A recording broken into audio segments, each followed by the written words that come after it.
एक बार की बात है, एक गांव में विमला नाम की महिला अपने पति और अपनी बेटी के साथ रहती थी। वे बहुत गरीब थे लेकिन खुश थे। बड़ी मुश्किलों से वो अपनी बेटी को पढ़ा लिखा रहे थे। उनकी बेटी रिया, जिसके सपने भी बहुत बड़े थे, वो अपने जीवन में बहुत कुछ करना चाहती थी क्योंकि उसने बचपन से ही अपने माँ बाप को बहुत ही कष्टों से गुजरते हुए देखा था। माँ देखो, आज मैंने आप दोनों के लिए बढ़िया राजमा चावल बनाए हैं। ओहो, मैंने तुझे कितनी बार कहा है कि घर के कामों में ज्यादा ध्यान मत दिया कर। मैंने कहा था ना, मैं घर आकर खाना खुद बना लूंगी। तू बस अपनी पढ़ाई पर ध्यान दिया कर।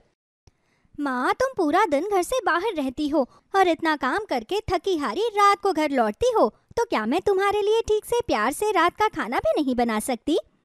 नहीं बना सकती क्योंकि मैं तुझे बिल्कुल भी परेशान नहीं करना चाहती। एक तो तेरे पेपर बिल्कुल सर पर आ गए हैं। मैं नहीं चाहती कि तेरा जरा सा भी ध्यान भटके। मैं चाहती हूँ तेरी जिंदगी बहुत अच्छी हो जाए और तुझे इस तरह मेरे जैसा जीवन ना बिताना पड़े। क्यों माँ, ऐसा जीवन बिताने में क्या बुराई है? तुम्हारे पास इतनी प्यारी बेटी जो है। बातें बनाना तो कोई तुमसे सीखे। बिल्कुल तुम पर जो गई है। अच्छा, मतलब मैं भी ज्यादा बातें बनाती हूँ, यही कहना चाहते हो ना तुम? नहीं, मैंने ऐसा तो नहीं कहा। बस बस रहने दीजिए, सब समझ रही हूँ मैं। ये सब देखकर रिया बहुत हंस रही थी। बस कर, अब बैठ जा। चल हमारे साथ खाना खा। ठीक है। सभी साथ बैठकर खाना खाते हैं। इस तरह उनका जीवन गुजर रहा था। फिलहाल तो सब ठीक था, लेकिन आगे आगे जीवन में अभी बहुत कुछ बदलने वाला था। एक दिन, देख रिया, जल्दी आ, मैं तेरे लिए क्या लाई हूँ। रिया विमला के पास आती है और कहती है, क्या लाई हो माँ मेरे लिए? मैं तेरे लिए छोटा सा पंखा लाई हूँ। आजकल बहुत गर्मी हो रही है ना, तुमसे ठीक से पढ़ा भी नहीं जाता होगा। मैं जहाँ काम करती हूँ वहीं पर एक महिला इस पंखे को बेच रही थी, तो मैंने उससे पंखा खरीद लिया। इस पंखे को देखकर मुझे सबसे पहले तेरी ही याद आई। मैंने सोचा इतनी गर्मी है और ये पंखा तेरे काम आ सकता है, इसलिए मैंने इसे खरीद लिया। माँ, तुम मेरे बारे में कितना सोचती हो। ये पंखा सिर्फ मेरे ही नहीं, सबके काम आएगा। तब रिया देखती है कि विमला पसीने में तरबतर हो रही थी। सबसे पहले रिया उस पंखे को ही चालू करती है। वो एक छोटा सा टेबल फैन था।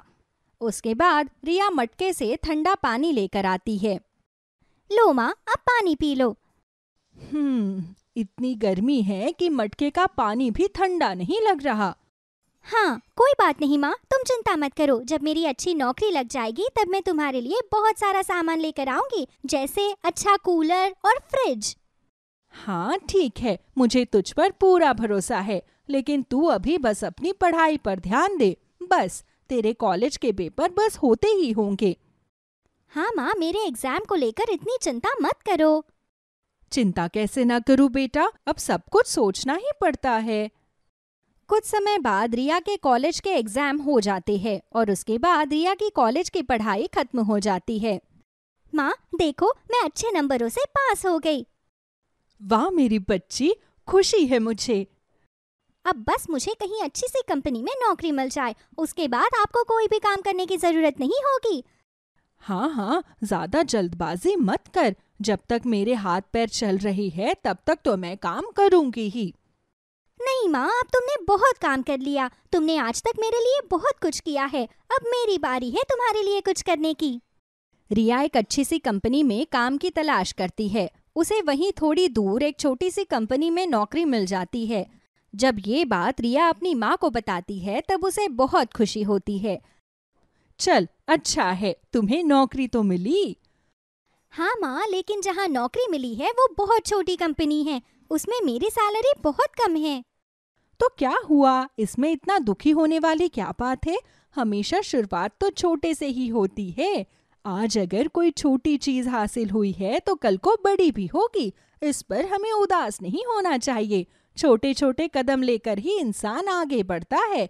अंतिम चरण तक पहुंचने के लिए हमें पहले बहुत से पड़ाव पार करने पड़ते हैं। सो तो है माँ। तभी वहाँ रिया के पिता भी आ जाते हैं। तुम्हारी माँ बिल्कुल सही कह रही है। आप आ गए पापा? हाँ, मुझे बहुत खुशी है कि तुम्हारी एक कामयाब जीवन की शुरुआत हो गई है। हम हमेशा तुम्हारे साथ हैं। तुम चिंता मत करो और जीवन में खूब तरक्की करो।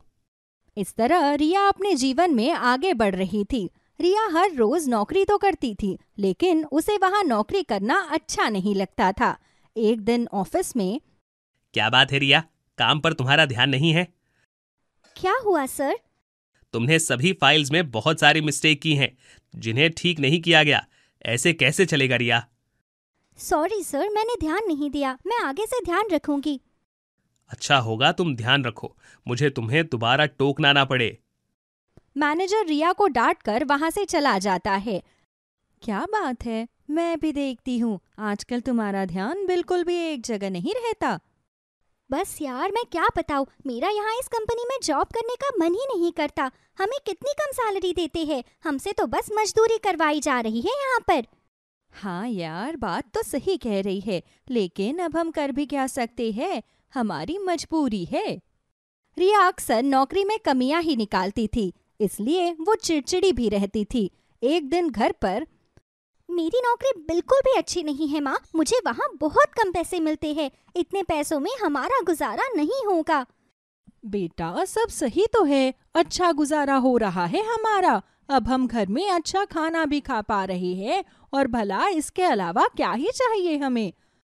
नहीं माँ, मुझे और पैसे कमाने हैं। लेकिन बेटा, सिर्फ पैसे कमाना ही सब कुछ नहीं होता। कोई बात नहीं, इतने पैसे भी हमारे लिए बहुत है।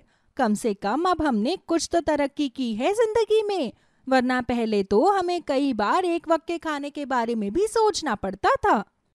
विमला रिया को समझाती है, लेकिन रिया नहीं समझती। उस समय रिया को बस एक ही चीज समझ आ रही थी कि अभी उसे ज्यादा से ज्यादा पैसे कमाने हैं। इसलिए रिया एक अहम फैसला लेती है। क्या तुम शहर जाना चाहती हो? लेकिन क्यों? वहाँ मुझे अच्छी पगार मिल सकती है, वहाँ मेरा फ्यूचर अच्छा होगा, इसलिए मैं वहाँ जाना चाहती हूँ। लेकिन बेटा, क्या तुम वहाँ अकेली रह पाओगी? हाँ माँ, मैं रह लूंगी, उस बात की चिंता मत करो, मैं सब अच्छे से संभाल लूंगी। घर वालों की सहमति लेकर रिया शहर में चली जाती है। वहाँ जाकर रिया को एक बहुत ही अच्छी कंपनी में नौकरी मिल जाती है। वहाँ काम करके रिया बहुत खुश थी। वो एक बहुत ही अच्छे सुंदर फ्लैट में रहने लगी थी। वहाँ उसके बहुत से दोस्त भी बन गए थे, जिनमें से एक था रजत, जिसे रिया पसंद करने लगी थी। रजत, मैं तुमसे शादी करना चाहती हूँ। हाँ रिया, मैंने तुम्हें कितनी बार कहा है कि तुम बार बार शादी की बात को मत उठाया करो। लेकिन मुझे बस तुमसे ही शादी करनी है। हाँ, तो मैंने तुमसे कहा है कि समय आने पर मैं तुमसे शादी कर लूंगा, लेकिन तुम हो कि तुम्हें मुझ पर बिल्कुल भी विश्वास नहीं।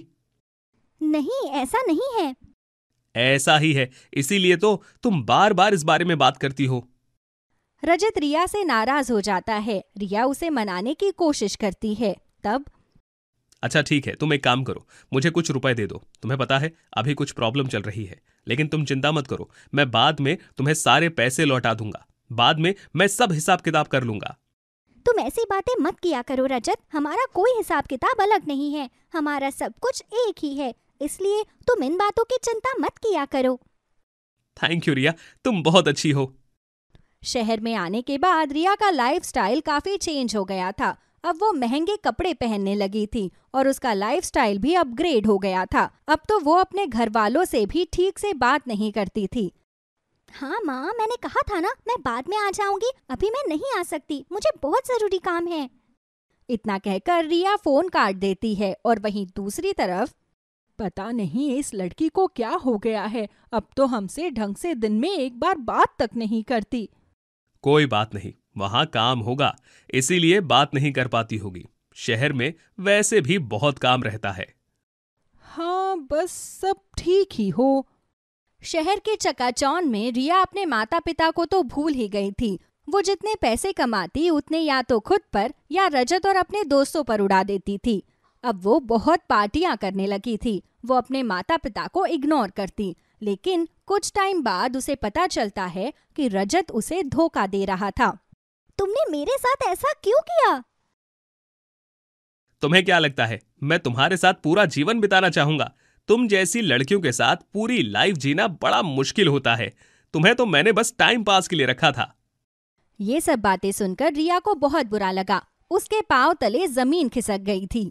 रिया के सभी दोस्त उसको पैसों के लिए ही यूज कर रहे थे। कई दिन तक रिया बहुत उदास रहती है। वो फोन में कुछ पुरानी फोटोज डिलीट कर रही थी।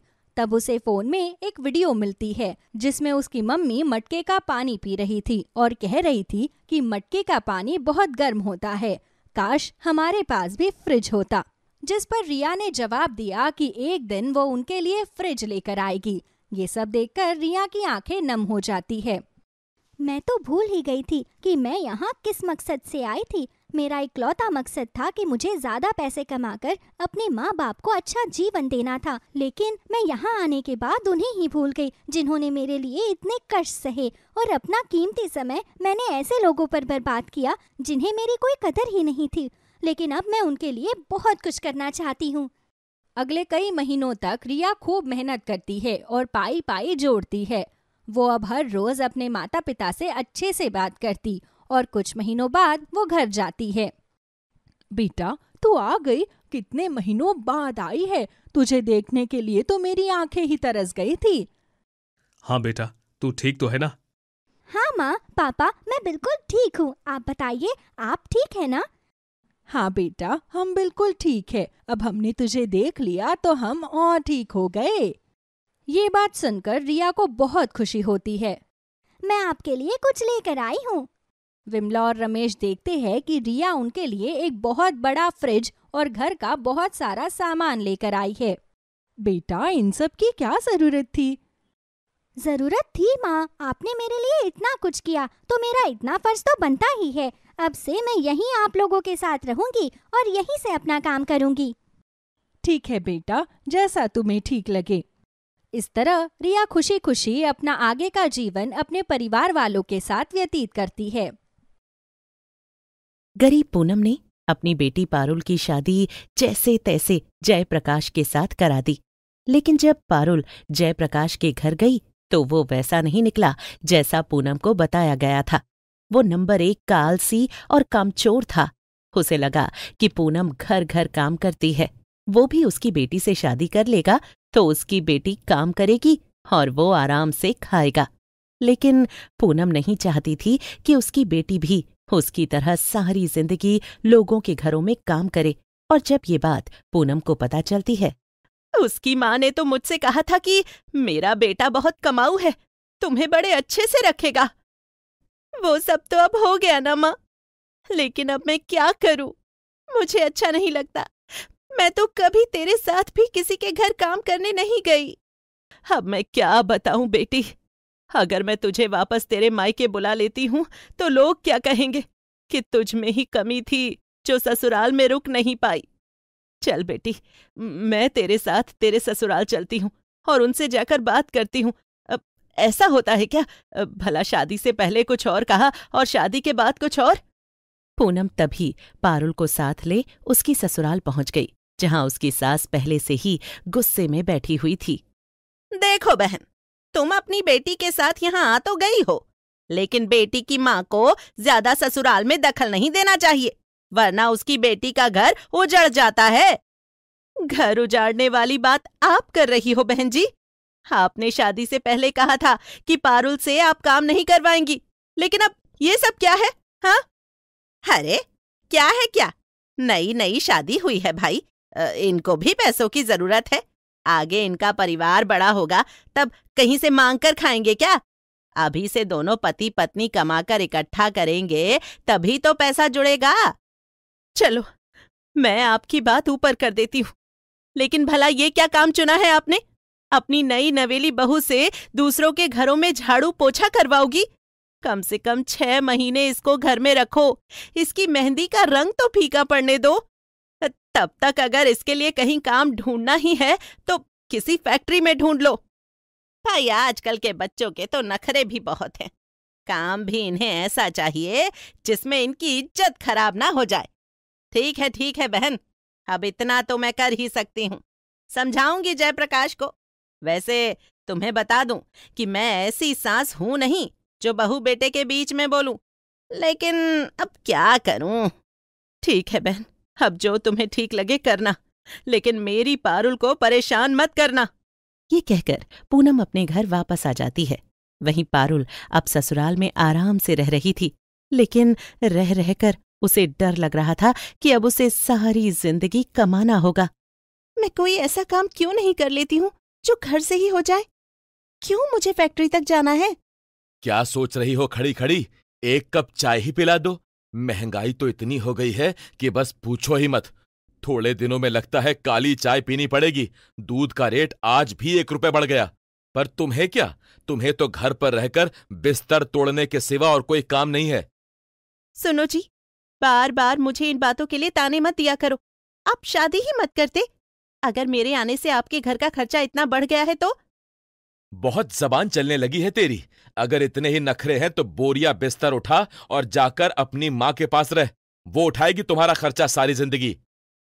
अब घर में हर रोज ऐसा ही होने लगा। दिन रात सुबह शाम पारुल को इसी तरह के ताने मिलने लगे। यहाँ तक कि कभी कभी जयप्रकाश उसका सामान बांध देता और कहता, निकल जा घर से। और एक दिन पारुल तंग आकर अपना सामान उठाकर घर से निकल जाती है, स्टेशन पर बैठकर। समझते क्या है अपने आप को? जिंदगी नरक बना दी है इन 4 महीनों में।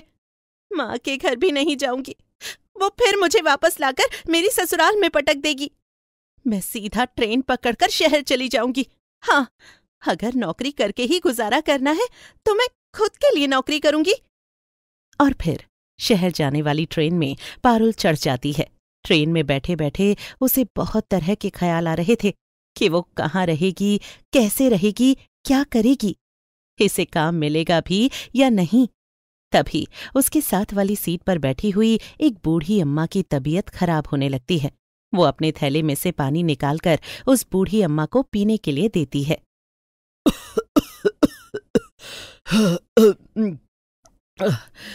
जीती रहो बेटी। पिछले स्टेशन पर ही मेरा पानी खत्म हो गया था। मुझे बड़ी जोर की खांसी हुई है। कोई बात नहीं अम्मा, वैसे भी मुझे प्यास कम ही लगती है। ये पानी तुम ही रख लो, अगले स्टेशन पर मैं तुम्हारी भी बोतल भरकर ले आऊंगी। जीती रहो, खुश रहो। कहाँ जा रही हो बेटी? हाँ, जहाँ किस्मत ले जाए अम्मा। अब तो बस गाड़ी में बैठ गई हूँ, जहाँ उतरूंगी वहीं देखूंगी। लगता है दुनिया की सताई हुई हो। अगर कहीं जाना ही है तो चलो, मेरे घर चलो। मैं अकेली रहती हूँ, थोड़ा बहुत अपना काम करती हूँ, गुजारे लायक पैसे मिल जाते हैं, बस उसी से अपना कर लेती हूँ। अभी माता के दर्शन करके आ रही हूँ। पारुल को भी ये ठीक लगता है। वो अम्मा के साथ उसके स्टेशन पर उतर जाती है और उनके घर चल देती है। छोटा सा कमरा और पूरे कमरे में अचार की खुशबू। अम्मा, लगता है कोई अचार का डब्बा खुला हुआ है। नहीं नहीं बिटिया, मैं अचार ही बनाती हूँ, इसलिए मेरे घर में हमेशा अचार की खुशबू रहती है। अचार बनाकर बेचती हूँ, कुछ गुजारे लायक हो जाता है। क्या बात है अम्मा, तुम तो कमाल की निकली। मुझे भी सिखा दो ये काम, तुम्हारा एहसान सारी जिंदगी नहीं भूलूंगी। ठीक है बिटिया, सिखा दूंगी। पारुल वहीं रहने लगती है और अम्मा की मदद करने लगती है। धीरे धीरे वो अम्मा से कई तरह के अचार सीख लेती है और अब वो ज्यादा मात्रा में अचार बनाकर बेचने लगती है। अम्मा तो एक ही जगह अचार बेचती थीं, लेकिन पारुल जगह जगह जाकर अचार बेचती, इसलिए उसे ज्यादा मुनाफा होता। और देखते ही देखते 6 महीने निकल जाते हैं। उधर पूनम जब बहुत दिनों तक अपनी बेटी से नहीं मिल पाती तो वो उसके ससुराल आती है, जहां पहुंचकर उसे पता चलता है कि पारुल तो 6 महीने पहले ही घर छोड़कर चली गई थी। हे भगवान, मेरी बच्ची को तुम लोगों ने घर से निकाल दिया। हाय राम, शर्म के मारे वो मेरे पास भी नहीं आई। न जाने इतनी बड़ी दुनिया में कहाँ धक्के खा रही होगी वो। ए सुनो बुढ़िया, यहाँ रोने की जरूरत नहीं है। तुम जानो और तुम्हारी बेटी जाने। अरे कैसी नालायक बेटी से मेरी शादी करा दी। महारानी को नौकरी नहीं करनी थी। पूनम इधर उधर पारुल को ढूंढने लगती है, लेकिन उसे पारुल कहीं नहीं मिलती। वो बहुत दुखी होकर आखिर वापस अपने घर आ जाती है, लेकिन अपनी बेटी के गुम जाने के बाद वो दुखी और बीमार रहने लगी। एक दिन कुछ पड़ोसन उसका पता लेने के लिए आती है। सच में बहुत ही बेकार निकले पारुल के ससुराल वाले। अरे भला कोई अपनी बहू को ऐसे घर से जाने देता है क्या? पता नहीं बच्ची कहाँ धक्के खा रही होगी। मेरी मानो पूनम बहन, तो उसके ससुराल वालों के खिलाफ कंप्लेंट कर दो।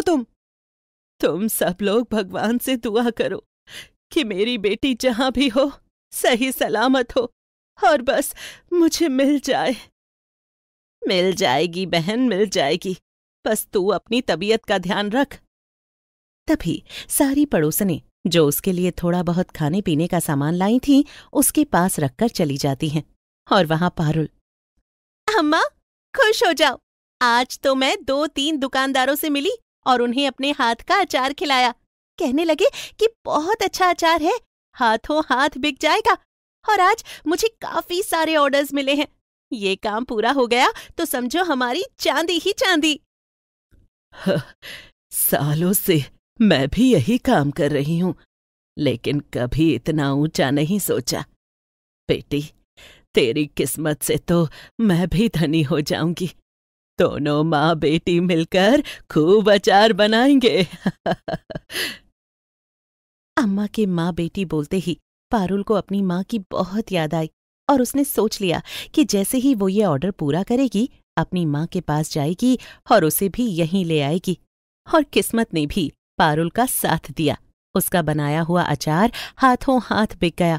दुकानदारों को बेचने के बाद उसे बहुत अच्छा मुनाफा हुआ। अम्मा, मैंने कभी नहीं सोचा था कि इतनी जल्दी मैं इतनी अमीर हो सकती हूँ। बस अब मैं इसी पर ध्यान दूंगी और खूब मेहनत और लगन से काम किया करूंगी। तुम कहो तो मैं अपनी माँ को जाकर ले आऊं। कब से सोचा था कुछ बनूंगी तभी माँ के पास जाऊंगी। हाँ बेटी, तुझे जाना चाहिए।